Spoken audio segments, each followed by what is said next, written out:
This week was the second conversation of the Leadership Rising Up and Digging Deep group. And we spent most of the time addressing just one question. In this time where we've been dealing with pandemic, we've now been confronted with this undeniable evidence of systematic racism, including police brutality. And what is that meaning for us individually and the organizations that we work for? What kind of questions has it raised? What kind of issues has it raised? What kind of actions have you taken? What are ideas moving forward? And we found there were some common themes throughout this. One of the things was that people were struggling just to figure out what are the right questions we need to be asking at this time. What do we even need to be exploring right now? Something that a couple of agencies noticed is that while they work for a diverse group of people and the direct support professionals, the rest of the people who work in their organization are very diverse, the leadership team doesn't necessarily hold a lot of diversity. In fact, in some cases wasn't diverse at all.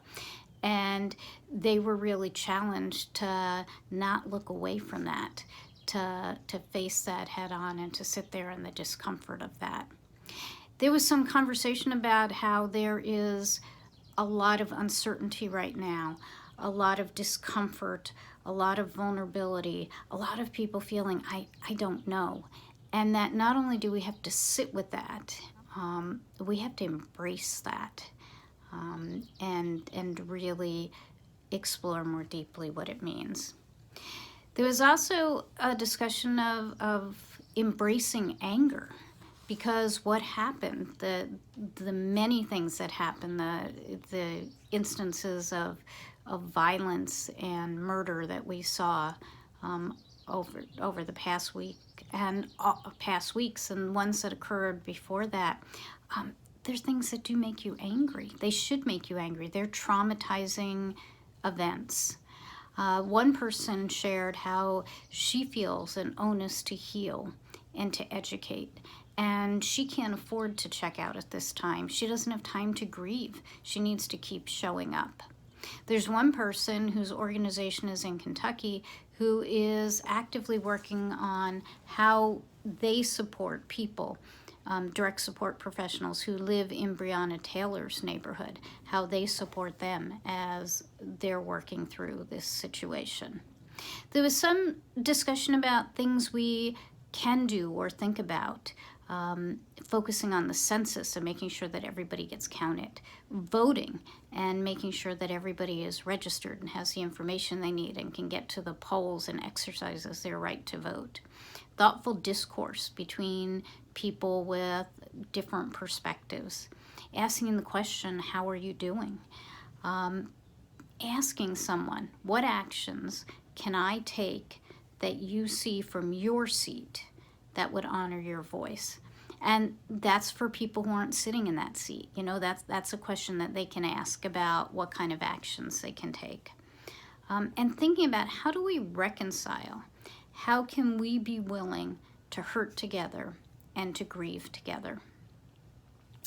There was someone in my breakout group who shared several images that were in his head as he was thinking about this. And a couple of them stuck with me and I wanted to end with them. One is the image of the fool who did the right thing even when things were hopeless in Don Quixote. And the other was a cowardly lion who didn't feel brave and felt he had no courage, but actually was quite brave all along.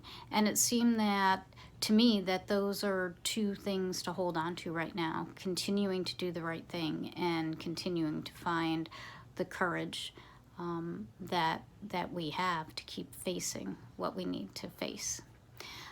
We will be meeting again, date to follow.